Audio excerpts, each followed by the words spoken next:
O que seria um ser todo-poderoso? É possível existir um ser todo-poderoso? Se é possível, o que exatamente um ser todo-poderoso pode fazer? Fala galera, mais um vídeo do canal Arte de Pensar.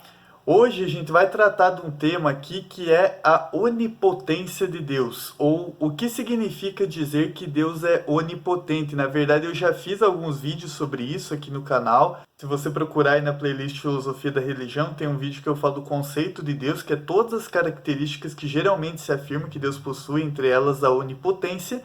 E no outro vídeo, que é sobre o paradoxo da pedra, eu falo desse argumento sobre a existência de Deus que traz também essa propriedade, essa característica da onipotência. Hoje eu vou falar mais algumas coisas sobre esse conceito, ou esclarecer alguns pontos sobre ele. Por quê? Quando a gente diz que Deus é onipotente, o que exatamente a gente está querendo dizer? Alguns filósofos tentaram refletir sobre isso na história da filosofia, que esse termo ele significa, ele vem do latim, esse termo onipotente significa todo poderoso, omnis, todo, e potens, poderoso. Então, Deus é perfeito em poder, mas o que seria exatamente ser perfeito em poder? Bom, em primeiro lugar, quando vem essa ideia de ser todo-poderoso para a gente, é intuitivo que a gente pense assim, é alguém que pode fazer qualquer coisa. Mas não é tão óbvio assim quanto parece. Por quê? Por exemplo, será que Deus poderia criar círculos quadrados?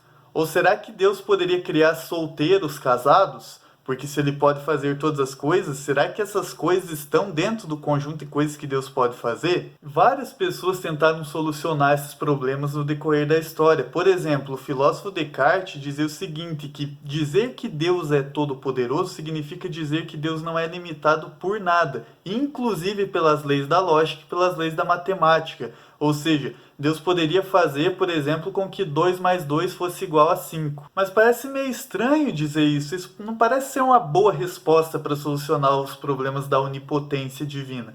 E aí o que acontece? Alguns filósofos tentaram reformular essa definição de onipotência e não dizer que isso significa simplesmente que Deus pode fazer qualquer coisa, mas significa dizer que Deus pode fazer qualquer coisa que seja logicamente possível, ou que Deus possui todo o poder que é logicamente possível possuir. E aí, só para esclarecer, logicamente possível significa aquilo que não viola as leis básicas da lógica, como a lei de não contradição, por exemplo, que diz que uma frase e a sua negação não podem ser ambas verdadeiras. Por exemplo, se é verdade que 2 mais 2 é igual a 4, então é falso que 2 mais 2 não é igual a 4.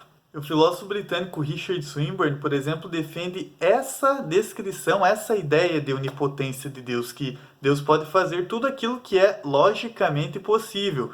E aí ele diz assim, uma ação logicamente impossível não é, na verdade, uma ação. Não descreve nada que é coerente a gente supor que poderia ser feito. É por isso que dizer que Deus não pode fazer círculos quadrados não é, na verdade, uma objeção para a onipotência de Deus. Deus não está deixando de ser onipotente só porque ele não pode fazer círculos quadrados. É porque fazer círculos quadrados é algo que simplesmente não faz sentido. É algo que é incoerente a gente supor que poderia ser feito. É uma ação que não existe, na verdade.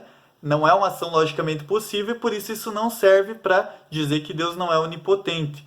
Então, basicamente, dizer que um ser é onipotente é dizer que ele tem poder de fazer tudo aquilo que é logicamente possível. Então, essa noção vaga de onipotência, que é de alguém que pode fazer qualquer coisa, ela precisa ser esclarecida para não gerar esse tipo de problema lógico, e ela também precisa ser esclarecida porque ela gera problemas de ordem moral, porque se a gente dissesse assim, porque Deus pode fazer qualquer coisa, nesse sentido amplo e vago, a gente poderia incluir ações imorais nesse sentido, como, por exemplo, dizer que Deus poderia quebrar promessas ou que Deus poderia mentir. Isso parece que não faz sentido para os teólogos, inclusive para os filósofos da religião, para os estudiosos, na verdade.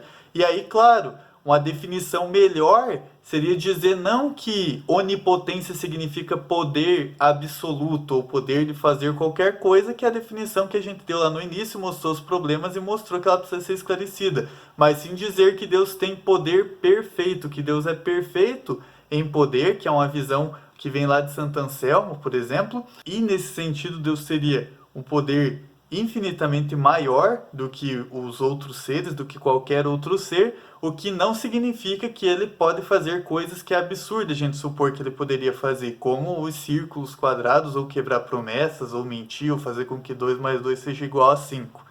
Beleza, galera? Espero ter esclarecido algumas coisas aí para vocês sobre o conceito de onipotência. Se vocês curtiram, vejam também o vídeo do Paradoxo da Pedra, que é sobre esse mesmo conceito, ou ainda o vídeo Conceito de Deus, que eu trago as outras propriedades, as outras características do conceito de Deus. Nos próximos vídeos a gente vai continuar tratando desse tema aqui na playlist de Filosofia da Religião.